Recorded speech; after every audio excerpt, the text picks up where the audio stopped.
ಮಹಾಭಾರತ ವಿಶೇಷ ಚರ್ಚಾ ಕಾರ್ಯಕ್ರಮಕ್ಕೆ ಸ್ವಾಗತ. ನಾನು ಸ್ಮಿತಾ ರಂಗನಾಥ್. ಇವತ್ತು ಇಷ್ಟು ನಿಮ್ಮ ಸರ್ಕಾರ ಇದೆ, ಪವರ್ಫುಲ್ ಫೈರ್ ಬ್ರ್ಯಾಂಡ್, ನಿಮ್ಮ ಟಗರು, ಆ ಹುಲಿ, ನೀವ್ ಹೇಳ್ತಿರಲ್ಲ ಹುಲಿ, ಆ ಹುಲಿಗೆ ಏನಾಗಿದೆ, ಇಷ್ಟು ಸುಮ್ಮನೆ ಕೂತಿದೆಯಲ್ಲ ಹುಲಿ, ಯಾಕೆ ಆಚೆ ಬಂದ್ಬಿಟ್ಟು RSS ದೊಣ್ಣೆಗೆ ಸದಾ ವಸ್ತಲೆ ಮಾತ್ರ ಭೂಮಿ ನಮಸ್ತುದೆ, ಸದಾ ಮುಸ್ಲಿಂ ಹೂಮೆ ಸದಾ ಮುಸ್ಲಿಂ ರಹುಮೈ, ಹಿಂದೂ ಹೂಮೆ ಅಂತ ಹೇಳಕ್ಕಾಗಲ್ಲ ನಾನು. ಯಾಕಂತ ಹೇಳಿದ್ರೆ ಇದನ್ನ ಬ್ಯಾನ್ ಮಾಡಕ್ಕೆ ಅವ್ರ ದೊಣ್ಣೆ ನೋಡಿ ಬೆದ್ರ ದೊಣ್ಣೆ ಅಂತಾರೆ ನೋಡಿ, ಆ ತರ ಹೆದರಿರೋದು ಕಾಂಗ್ರೆಸ್ ಮೊದಲನೇದಾಗಿ. ಏನಕ್ಕಂದ್ರೆ ನಿಮ್ ಕೈಲಿ ಬ್ಯಾನ್ ಮಾಡಕ್ ಆಗ್ತಾ ಇಲ್ಲ. ಆಮೇಲೆ ಇದಕ್ಕೆ ಇದೆಲ್ಲಾ ಕ್ರಿಯೇಟ್ ಮಾಡ್ಕೊಂಡು ಒಂದು IT ಮಿನಿಸ್ಟರ್ ಅವ್ರ ಕೈಯಲ್ಲಿ ಶಕ್ತಿ ಇದೆ. ಈಗ ಇವತ್ತು ಹೇಳ್ತಾ ಇದ್ದೀರಾ ಚಿತ್ತಾಪುರದ ಬಗ್ಗೆ ಮಾತಾಡಿ ಅಂದ್ರೆ ಇವ್ರು ಅಲ್ಲಿ ಕಿರಿಸ್ತಾರೆ, ಇವ್ರು ಇಲ್ಲಿ ಕಿರಿಸ್ತಾರೆ. ಜನಗಳಿಗೆ ಒಳ್ಳೆ ಸಂದೇಶವನ್ನು ಕೊಡಕ್ಕೆ ಈ ನಾಡನ್ನು ಕಟ್ಟಿದಾರಲ್ಲ, ಈ ಚಿತ್ತಾಪುರ ಈ ನಾಡಲ್ಲಿ ಬರೋದು ಕರ್ನಾಟಕದಲ್ಲಿ. ಗಂಗಾ ಚೌಡ ಚಾಲುಕ್ಯ, ರಾಷ್ಟ್ರಕೂಟ, ಹಕ್ಕಬುಕ್ಕ, ಗಂಡುಗಲಿ ರಾಮ, ಕೆಂಪೇಗೌಡ, ಹೈದರಲ್ಲಿ, ಟಿಪ್ಪು, ಪುಲಕೇಶಿ, ನುಪ್ಪುತುಂಗ, ಶಾತವಾದ, ಅತ್ತಿಮಾಬೇಗ್, ಚಂದ್ರಗುಪ್ತ ನಾಯಕ, ಬೆಳವಡಿ, ಮಲ್ಲಮ್ಮ, ಕುವೆಂಪು, ಕಾರನ್, ಕಾರ್ನಾಲ್, ಕಂಬನ್, ಅನಂತಮೂರ್ತಿ, ಗೋಕರ, ಶರಣರ, ದಾಸರ, ಸಂತರ, ಮನಿಯರ, ಜನಪದರ, ಜನಸಾಮಾನ್ಯರ ಹೆಮ್ಮೆಯ ನಾಡು ನುಡಿ ಕನ್ನಡ. ಅದ್ರ ಬಗ್ಗೆ ಮಾತಾಡಿ ಅಂದ್ರೆ ನೀವು ರಸ್ತೆ ಇದೆ ಅಂತ ಹೇಳ್ತೀರಾ, ಅವ್ರು ರಸ್ತೆನೇ ಇಲ್ಲ ಅಂತ ಹೇಳ್ತಾರೆ. ನಿಮ್ಮ RSS ಇಂದ ಬಹಳ ಜನಕ್ಕೆ ಒಳ್ಳೇದಾಗಿದೆಯಲ್ಲ, ಬಹಳ ಜನಕ್ಕೆ ಒಳ್ಳೇದ್ ಮಾಡಿದಿರಲ್ಲ ನೀವು. ಊರು ಉದ್ಧಾರ ಮಾಡಿದವ್ರು ನೀವು, ದೇಶ ಉದ್ಧಾರ ಮಾಡಿದವರು, ಲಾಠಿ ಹಿಡ್ಕೊಂಡೇ ಹೋದವ್ರು ನೀವು. ಲಾಠಿಗೆ ಆರ್ಮ್ಸ್ ಆಕ್ಟ್ ಇಲ್ಲ ಅಂತ ನಮಗೂ ಗೊತ್ತು, ಕಾನೂನಲ್ಲೂ ಇದೆ ಅಂತ ನಿಮ್ಗೂ ಗೊತ್ತು. ಅದಕ್ಕೆ ಆ PFI ಮುಂದೆ SDPI ಅಂತ ಬಂತು. PFI ನ ಬ್ಯಾನ್ ಮಾಡಿದವರು ನಿಮ್ಮ ಕೈಲಿ ಈ RSS ನ ಬ್ಯಾನ್ ಮಾಡಕ್ ಆಗಲ್ಲ, ನೀವು ಹೆದರಿದ್ದೀರಾ. ನನ್ನ ಪ್ರಶ್ನೆ ಮೇಡಮ್, ಒಂದ್ ನಿಮಿಷ, ನನ್ನ ಪ್ರಶ್ನೆ ಏನು ಗೊತ್ತಾ, ನಿಮ್ಮಲ್ಲಿ ತಾಕತ್ತಿದ್ರೆ ಸಿದ್ದರಾಮಯ್ಯ ಅವ್ರಿಗೆ ಹೇಳಿ RSS ಬ್ಯಾನ್ ಮಾಡಿ ಅಂತ, ಇಲ್ಲ ಅಂದ್ರೆ ಒಂದಿನ ನನಗ್ ಮುಖ್ಯಮಂತ್ರಿ ಮಾಡಕ್ ಹೇಳಿ, ನಾನು ಮಾಡಿ ತೋರಿಸ್ತೀನಿ ಬ್ಯಾನ್. ನೋಡಿ, ಕೇಳಿಸ್ಕೊಳ್ಳಿ. RSS ಅನ್ನ ಬ್ಯಾನ್ ಮಾಡೋದಕ್ಕೆ ಕೇಂದ್ರ ಸರ್ಕಾರಕ್ಕೆ ಅವಕಾಶ ಇದೆಯೇ ಹೊರತು ರಾಜ್ಯ ಸರ್ಕಾರಕ್ಕೆ ಬ್ಯಾನ್ ಮಾಡೋ ಅವಕಾಶ ಇಲ್ಲ.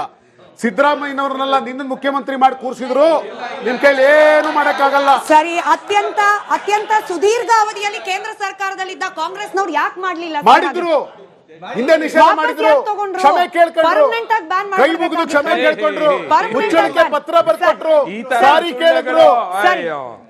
ಕೇಳಿದ್ರು. ಇತಿಹಾಸದ ಬಗ್ಗೆ ಮಾತನಾಡ್ತಾ ಹೋದ್ರೆ 3-4 ಅವರ್ ಆದ್ರೂ ಕೂಡ ಸಾಕಾಗೋದಿಲ್ಲ. Will come back to Chittapur. Nikhet Raj Maurya ಅವರೇ, 500ರಿಂದ 600 ಜನರವರೆಗೆ ನಡೆಸುವಂತಹ ಪಥಸಂಚಲನ, ಈ 600 ಜನರ ಒಳಗಡೆ ಕೇವಲ 50 ಜನ ಮಾತ್ರ ಚಿತ್ತಾಪುರದಿಂದ ಹೊರಗಿನವರು. ಇಂಥದ್ದೊಂದು ಪಥಸಂಚಲನ ಇಲ್ಲಿಂದ ಇಲ್ಲಿಗೆ ಪ್ರಾರಂಭವಾಗಿ ಇದೇ ರೂಟ್ ನಲ್ಲಿ ಹೋಗುತ್ತೆ ಅಂತ ಹೇಳಿ, ಹಾಗೆ ಈ ಪಥಸಂಚಲನ ನಡೆಯೋ ಸಂದರ್ಭದಲ್ಲಿ ಕಾನೂನು ಬಾಹಿರವಾಗಿ ಯಾವುದೇ ಚಟುವಟಿಕೆ ಆದ್ರೂ ಕೂಡ ನೇರವಾಗಿ ಕ್ರಮ ಕೈಗೊಳ್ಳಿಕ್ಕೆ ನಮ್ಮ ಒಪ್ಪಿತಾ ಇದೆ ಅಂತ ಹೇಳಿ ರಿಟರ್ನ್ ಲೆಟರ್ ಕೊಟ್ಟು ಕಾನೂನಾತ್ಮಕವಾಗಿ ಅಲ್ಲಿನ ಸ್ಥಳೀಯ ಆಡಳಿತ ಪೊಲೀಸರ ಪರವಾನಗಿಯನ್ನು ಪಡ್ಕೊಂಡ ನಂತರವೂ ಕೂಡ ಚಿತ್ತಾಪುರದಲ್ಲಿ ನಿರ್ಬಂಧ ಹೇರಲಿಕ್ಕೆ ಕೇವಲ ಪ್ರಿಯಾಂಕ್ ಖರ್ಗೆ ಅವರ ಪೊಲಿಟಿಕಲ್ ಇಂಟ್ರೆಸ್ಟ್ ಅಷ್ಟೇ ಕಾರಣ. ಯಾರ ಮೇಲೆ ಕಾನೂನು ಕ್ರಮ ಕೈಗೊಳ್ಳೋದು? ಉತ್ತರ ಕೊಡ್ಲಿ ಸರ್. ನೀವು ಹೇಳ್ತಿದ್ದೀರಿ ಪ್ರಿಯಾಂಕ್ ಖರ್ಗೆ ಅವರ ಪತ್ರದಿಂದಾಗಿ RSSಗೆ ಬಿಜೆಪಿಗೆ ಭಯ ಅಂತ ಹೇಳಿ. ಬಟ್ ಬಿಜೆಪಿಗರು ಸರಣಿ ಟ್ವೀಟ್ ಮಾಡ್ತಿದ್ದಾರೆ. ಚಿತ್ತಾಪುರ ಸೇರಿದಂತೆ ಕಲಬುರಗಿ SSLC ಫಲಿತಾಂಶದಲ್ಲಿ ಕಡೆಯಲ್ಲಿದೆ, ಅದ್ರ ಬಗ್ಗೆ ಪ್ರಿಯಾಂಕ್ ಖರ್ಗೆ ಅವರು ಮಾತನಾಡ್ತಾ ಇಲ್ಲ. AI ಗೂಗಲ್ ಹಬ್, IT ಸಚಿವರು ಕರ್ನಾಟಕಕ್ಕೆ ಸಿಗುವ ಎಲ್ಲಾ ಪಾಸಿಬಲ್ ಅವಕಾಶ ಆಯ್ತು, ಸಿಗ್ಲಿಲ್ಲ.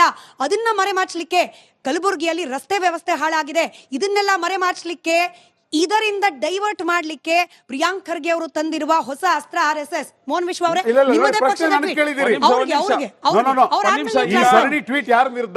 ಅವರು ಹೇಳಾದ್ಮೇಲೆ ಹಿಂಗ್ ಯಾಕೆ ಮಾಡಿದ್ರು ಅನ್ನೋದನ್ನ ಅವ್ರು ಹೇಳಿ, ಅದಾದ್ಮೇಲೆ ನೀವೇ ಅದಕ್ಕೆ ಕೌಂಟರ್ ಮಾಡಿ. ಆಯ್ತು, ಅಂಬೇಡ್ಕರ್ ಹಾಗೆ ಗಾಂಧೀಜಿ ಅವ್ರ ಬಗ್ಗೆ ನೀವು ಕ್ಲಾರಿಫಿಕೇಶನ್ ಕೊಟ್ಬಿಡಿ, ನಾನು ಮುಂದಿನ ಪ್ರಶ್ನೆ ಚರ್ಚೆ ಮಾಡ್ತೀನಿ. ನಾನು ಹೇಳೋದು ಡಬಲ್ ಸ್ಟ್ಯಾಂಡರ್ಡ್ ಇಲ್ಲೇ ಹೆಂಗ್ ಎಕ್ಸ್ಪೋಸ್ ಆಗುತ್ತೆ ನೋಡಿ. ಇವರು ಅವತ್ತು ಅಂಬೇಡ್ಕರ್ ವಿರುದ್ಧ ಕ್ಯಾಂಡಿಡೇಟ್ ಹಾಕಿದ್ದು ಆಸ್ ಅ ಪೊಲಿಟಿಕಲ್ ಪಾರ್ಟಿ ಅಂತೆ, ಮಲ್ಲಿಕಾರ್ಜುನ್ ಖರ್ಗೆ ವಿರುದ್ಧ ನಾವು ಕ್ಯಾಂಡಿಡೇಟ್ ಹಾಕಿದ್ದು ಪೊಲಿಟಿಕಲ್ ಪಾರ್ಟಿ ಅಲ್ವ? ಸ್ಮಿತಾ ಕೇಳಿಸ್ಕೊಳ್ಳಿ. ಸೊ ಅಲ್ಲೇ ಡಬಲ್ ಸ್ಟ್ಯಾಂಡರ್ಡ್ ಕ್ಲೀನ್ ಆಗಿ ಬರುತ್ತೆ. ಇವ್ರಿಗೆ ಅಲ್ಲಿ ರಾಜಕೀಯ ಪಕ್ಷದ ಲಾಜಿಕ್, ಇಲ್ಲಿ ಖರ್ಗೆ ವಿರುದ್ಧ ಕ್ಯಾಂಡಿಡೇಟ್ ಹಾಕ್ಬಿಟ್ಟು ಬಿಜೆಪಿ ಉಮೇಶ್ ಜಾಧವ್ ಗೆದ್ಕೊಂಡ್ ಬಂದ್ಬಿಟ್ರು, ಇಲ್ಲಿ ದಲಿತರ ಶೋಷಣೆ ಅಂತೆ ಅಲ್ಲ. ನೆಕ್ಸ್ಟ್, ಅಂಬೇಡ್ಕರ್ ಅವರ ವಿಚಾರದಲ್ಲಿ ಇತಿಹಾಸದ ಪುಟಗಳಲ್ಲಿ ತೆಗೆದು ನೋಡಿದ್ರೆ ಅತಿ ಹೆಚ್ಚು ಅವಮಾನ ಮಾಡಿದ್ದಾರು ಅಂತ ಹೇಳಿದ್ರೆ ಕಾಂಗ್ರೆಸ್ ಅಂತ ಹಲವಾರು ದಾಖಲೆಗಳಿದಾವೆ. ಫಸ್ಟ್ ಅಂಡ್ ಫಾರ್ಮೋಸ್ಟ್ ಸಂವಿಧಾನ ರಚನಾ ಸಮಿತಿ ಶುರು ಮಾಡಬೇಕು ಅಂತ ಆದಾಗ ಅಂಬೇಡ್ಕರ್ ಅವರನ್ನ ಇದೇ ನೆಹರು ಅವರು ಆ ಸಮಿತಿಯಿಂದ ಹೊರಗಿಡಬೇಕು ಅಂತ ಹೇಳ್ತಾರೆ. ಮಹಾತ್ಮ ಗಾಂಧಿ ಅವರು ಹೇಳೋದು, ಯಾರೋ ಅಂತಾರಾಷ್ಟ್ರೀಯ ವಿಶ್ಲೇಷಕರು ಬೇಡ, ಅಂಬೇಡ್ಕರ್ ಅವರೇ ಇದ್ದಾರೆ, ಅವ್ರನ್ನೇ ಬಳಸ್ಕೊಳ್ಳಿ, ನೀವು ಅವ್ರನ್ನ ಸಮಿತಿಲಿ ಇಟ್ಕೊಳ್ಳಿ ಅಂತ ಹೇಳಿ ಹೊರಗಿಟ್ಟಿದ್ದು ಸಂವಿಧಾನ ರಚನಾ ಸಮಿತಿಯಿಂದ ಇದೇ ನೆಹರು ಅವರು, ಇದೇ ಕಾಂಗ್ರೆಸ್ನವರು. ಆಯ್ತಲ್ಲ, ಇವ್ರು ಯಾವ ಮುಖ ಇಟ್ಕೊಂಡು ಮಾತಾಡ್ತಾರೆ ಇವತ್ತು? ತಿರ್ಗಾ ಆರ್ಟಿಕಲ್ 370 ಅವತ್ತು ಸಂವಿಧಾನದಲ್ಲೇ ಇನ್ಸರ್ಟ್ ಮಾಡೋದ್ ಬೇಡ, ಜಮ್ಮು ಕಾಶ್ಮೀರಕ್ಕೆ ವಿಶೇಷ ಸ್ಥಾನಮಾನ ಮಾಡೋದ್ ಬೇಡ, ಈ ದೇಶದಲ್ಲಿ 2 ಸಂವಿಧಾನ ಇರೋದ್ ಬೇಡ ಅಂತ ಸ್ಪೆಸಿಫಿಕ್ ಆಗಿ ಅಂಬೇಡ್ಕರ್ ಅವ್ರು ವಿರೋಧ ಮಾಡಿದ್ರು.